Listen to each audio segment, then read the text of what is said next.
कहते ये हैं कि सुख हो या दुख हो, अपनों का पता चल जाता है। सुख में तो अपने भर भर कर आते हैं, लेकिन जो दुख में आपके खड़ा हो जाए, वही आपका असली में अपना होता है।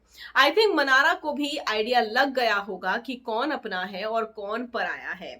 मनारा चोपड़ा के बिग बॉस के घर के अंदर दोस्ती भी बनी और रिश्ते भी बने। इतने अच्छे रिश्ते बने कि बाहर वो पार्टी भी करती थी, लाफ्टर शेफ के सेट पर भी नजर आते थे और कई बार तो समर्थ, अभिषेक मनारा साथ में भी नजर आए थे। इनफैक्ट कल तो ईशा मालवीय भी शो में आई थी, लाफ्टर शेफ 2 में, और वहां पर समर्थ भी थे, अभिषेक भी थे।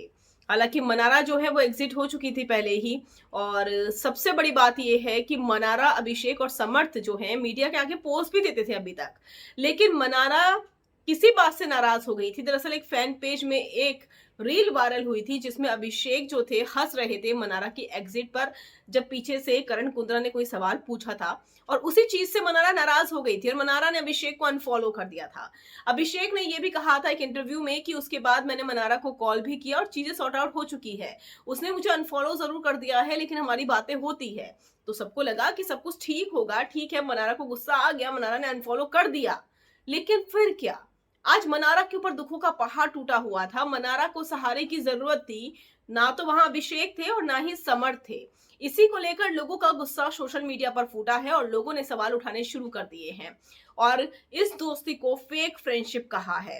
अब भले ही ये दोस्त मनारा के आसपास आ जाएं, मनारा से मिलने के लिए आ जाएं, लेकिन सबसे बड़ी बात यह है कि मनारा के दुख में ये लोग खड़े नहीं थे। और यहीं से अपनों का पता चलता है और परायों का पता चलता है। और मनारा को भी पता चल गया होगा, लेकिन मनारा जिस तरीके से रो रही थी, बहुत बुरा लग रहा था। अच्छा तब लगता कि जब ये सारे दोस्त आके मनारा को संभालते, उसके परिवार को संभालते।